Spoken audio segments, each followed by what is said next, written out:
Hello student, welcome to Equator Academy Dehradun. और जैसे कि आप फिर से एमएस से समझ गए होंगे, ये आपका लेक्चर जो है वो बायोलॉजी ग्रुप वालों के लिए है, हॉर्टिकल्चर सुपरवाइजर या लैब असिस्टेंट। और ये है आपका वायरस को लेकर छोटा सा एक वीडियो, क्योंकि इससे भी आपके 2 से 3 क्वेश्चन बन सकते हैं। तो चलिए शुरुआत करते हैं इसकी, और अपनी पेन और कॉपी निकाल लीजिए। देखिए, सबसे पहले हम लोग समझते हैं कि ये जो वायरस है इसकी एक स्टैंडर्ड डेफिनेशन क्या है, जो अक्सर आपके एमसीक्यू में पूछी जाती है। तो देखो, वायरस क्या है। Virus are the smallest obligate intracellular. ठीक है, ये क्या होते हैं आपके इंट्रा। सबसे पहले वर्ड आपका एमसीक्यू पूछेगा कि ये कैसे इन्फेक्शियस एजेंट होते हैं, तो आपने टिक करना है intra cellular. Intra cellular infectious, sorry, infectious agents. यानी कि ये ह्यूमन बीइंग के बॉडी के अंदर जाके किसको, सेल को इन्फेक्ट करते हैं। ठीक है, सेल के अंदर जाके जो भी आपका सेल है, आरबीसी हो गया या कोई आपका सेल हो गया, उसके अंदर जाके उसको इन्फेक्ट करते हैं। ठीक है, तो आप समझ सकते हैं इसका साइज क्या हो सकता है। देन सेकेंड पॉइंट क्या होता है, it contain one type of nucleic acid. ठीक है, वन टाइप ऑफ न्यूक्लिक, आप लोग पढ़ चुके होंगे अब तक nucleic acid, one type of nucleic acid. ठीक है, तो क्वेश्चन पूछेगा भाई कितने टाइप, मल्टीपल टाइप होता है कि वन टाइप होता है, तो आपको टिक करना है one type of nucleic acid. ठीक है, और जो ये one type of nucleic acid होता है, या क्या होता है, आइदर इट इज डीएनए, या तो डीएनए वायरस के अंदर होगा, या वायरस के अंदर क्या होगा, आरएनए होगा। ठीक है, तो बस एक ये आपका बहुत इंपॉर्टेंट एमसीक्यू है, आपको ध्यान में रखना है। कभी भी दोनों एक साथ, डीएनए या आरएनए एक साथ किसी वायरस के अंदर नहीं हो सकते, या तो डीएनए आपका होगा या तो आरएनए, सॉरी, आरएनए आपका इसके अंदर होगा। ठीक है, देन एज ये जो आपका nucleic acid in a form of DNA और आरएनए होता है, इसको क्या कहा जाता है वायरस की लैंग्वेज में, दैट इज कॉल्ड आपका जीनोम। ठीक है, दैट इज कॉल्ड जीनोम। तो क्वेश्चन क्या आएगा कि out of these four virus का जीनोम क्या हो सकता है, तो एक ऑप्शन में लिखा होगा डीएनए और आरएनए। ठीक है, तो जीनोम का मतलब भी क्या हो गया, डीएनए और आरएनए। ठीक है, देन जिस दिस जीनोम, जो कि या तो डीएनए है या तो आरएनए है, इट इज इनक्लोज्ड। ध्यान रखना, it is enclosed in a shell. ये एक शेल में इनक्लोज होता है, जो कि किसका बना होता है शेल, आपका प्रोटीन का। तो नेक्स्ट क्वेश्चन ये पूछेगा कि जो जीनोम को चारों ओर से कवरिंग करके एक शेल होता है, वो किस चीज का बना होता है, दैट इज कॉल्ड प्रोटीन। ठीक है, वो किसका बना होता है, प्रोटीन का बना होता है, and that is called capsid. इस शेल को ही क्या बोलते हैं, कैप्सिड बोलते हैं। जैसे कि आप डायग्राम में देख रहे हैं, आपका अंदर का क्या हो गया, ये डीएनए कोर हो गया, इसमें तो डीएनए रखा गया है, और उसके चारों ओर you will see what, a covering, that is called what, capsid. तो कैप्सिड मेनली किसका बना होता है, आपका बहुत सारे अलग अलग आपका या एक किसी किस्म का प्रोटीन का बना होता है। जैसे कि इसको सब और माइक्रो लेवल पे बड़ा किया गया, तो that is capsomere made up of protein subunit. ठीक है, ये आपसे पूछ सकते हैं।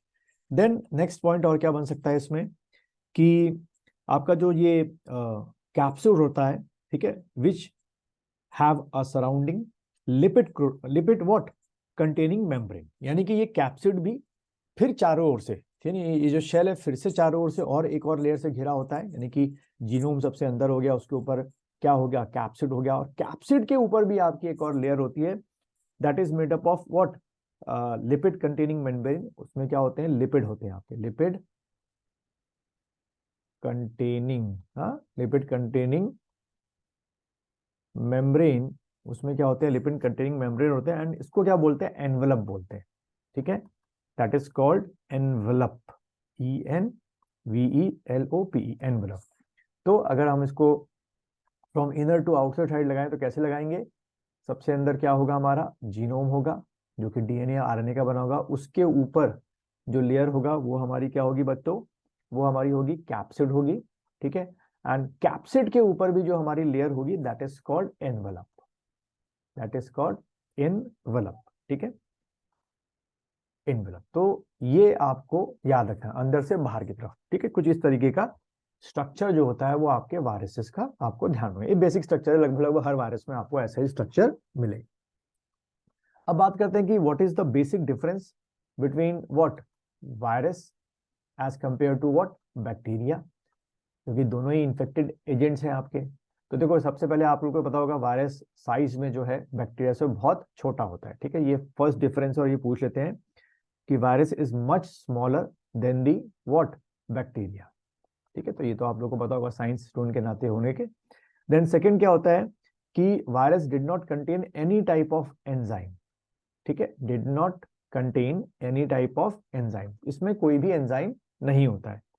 तो जो भी नेसेसरी सिंथेसिस ऑफ प्रोटीन और न्यूक्लिक एसिड होता है वो फिर होस्ट सेल से उसको मिलता है।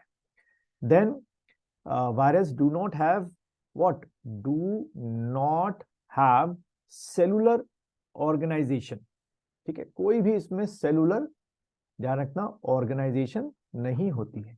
जो हमने अभी 3 कंपोनेंट पढ़े उसमें से वायरस में वही होता है कि डीएनए या आरएनए होगा, कैप्सिड होगा और उसके बाहर एनवेलप होगा जो कि लाइपोप्रोटीन का या आपके लिपिड्स का आपका बना होगा।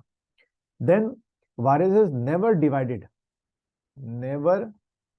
Divided by the process of binary fission, ठीक है, जबकि बैक्टीरिया करता है, never divided with the process of binary fission, ठीक। और इट इज व्हाट, वायरस की खास बात क्या है, रेजिस्टेंस टू एंटीबायोटिक। तभी आप लोग एंटीबायोटिक खा के वायरस को खत्म नहीं कर सकते, वो खाली आप सेकेंडरी इन्फेक्शन खत्म करते हैं। तो इसको लिख लो, रेजिस्टेंस टू एंटीबायोटिक्स, ठीक है, बस ये ध्यान रखना, रेजिस्टेंस टू एंटीबायोटिक। अब बच्चों अगर हम साइज की बात करें, वायरसेस के साइज की बात करें, तो इनका जो साइज होता है, ठीक है, एग्जाम में आएगा तो लिखो 20 नैनोमीटर टू 400 नैनोमीटर, ठीक है, एक स्टैंडर्ड साइज दे रखा है 20 नैनोमीटर टू 400 नैनोमीटर। और अगर एग्जाम में आए कि लार्जेस्ट जो वायरस है साइज वाइज, ठीक है, वो कौन सा है लार्जेस्ट वायरस, तो आपने टिक करना है स्मॉल पॉक्स। स्मॉल पॉक्स का वायरस सबसे लार्जेस्ट है साइज के अकॉर्डिंग, इसका साइज है 400 नैनोमीटर, ठीक है। और एक और बात कर लेते हैं कि इसका जो क्लासिफिकेशन है या ग्रुप्स है, तो it has 4 main group. Viruses के क्या होते हैं, 4 मेन ग्रुप्स होते हैं on the basis of what, host. तो 4 मेन ग्रुप्स क्या क्या है, सबसे पहला है आपका एनिमल वायरस, ठीक है, एनिमल वायरस। देन सेकेंड आपका है plant virus, plant virus. Third आपका है इंसेक्ट वायरस, जो इंसेक्ट्स को इन्फेक्ट करता है, इंसेक्ट वायरस। और सबसे आखिरी में है बैक्टीरियल वायरस, जो कि खुद बैक्टीरिया को भी इन्फेक्ट करता है, इसको हम लोग क्या बोलते हैं, पहले लिख लो, बैक्टीरियल वायरस, ठीक है। और इसी बैक्टीरियल वायरस को हम लोग क्या बोलते हैं, बैक्टीरियोफेज, बैक्टीरियोफेज, ठीक है। उसके बाद जो हमने बताया था कि आपको आपके 2 तरीके के आपके मेन तौर पे on the basis of what, जो आपके जीनोम होता है, कि एक होता है डीएनए कंटेनिंग वायरस जैसे कि आप देख रहे हैं स्क्रीन पर, और दूसरा आपके क्या होते हैं आरएनए कंटेनिंग वायरस, ठीक है। तो डीएनए कंटेनिंग वायरस के ये आपके सारे एग्जाम्पल हैं, आपके पॉक्सी हो गया आपका 300 नैनोमीटर का होता है, इरिडो वायरस आपका हो गया, हर्पस आपका हो गया, एडिनो आपका 75 नैनोमीटर्स का हो गया, पैपो आपका 55 नैनोमीटर्स का, 6 हिपैड और आपका 7 पर्वो वायरस। इसी तरीके से जो आरएनए वायरस होते हैं जैसे कि paramyxo 150 through 100 nanometre, then rhabdovirus आपका हो गया, एरिना वायरस आपका हो गया, ब्यूनिया वायरस आपका हो गया, ठीक है। तो ये आपको थोड़ा सा मैथ्स फॉलोइंग में एग्जाम में आ सकता है कि इनमें से कौन सा डीएनए का वायरस है, कौन सा आपका जो है वो आरएनए का वायरस होता है, ठीक है। तो एक ये इनिशियल आपकी इंफॉर्मेशन है। इसके बाद हम लोग आप लोगों को और क्या पढ़ना पड़ेगा, जैसे कि न्यूक्लिक एसिड जीनोम, उसका डिटेल आपको पढ़नी पड़ेगी। उसमें आपके क्या होते हैं बच्चों, nucleic acid can be single segment होते हैं, या आरएनए जो होते हैं आपके व्हाट निगेटिव और पॉजिटिव बेसिस पे भी क्लासिफिकेशन किए जाते हैं। फिर आपके जो ये कैप्सिड है उनकी भी सिमेट्री क्या होती है, अलग अलग होती है, उनके भी आइडेंटिफिकेशन किए जाते हैं, उसके बेसिस पे भी क्या होता है वायरस का क्लासिफिकेशन आपका होता है,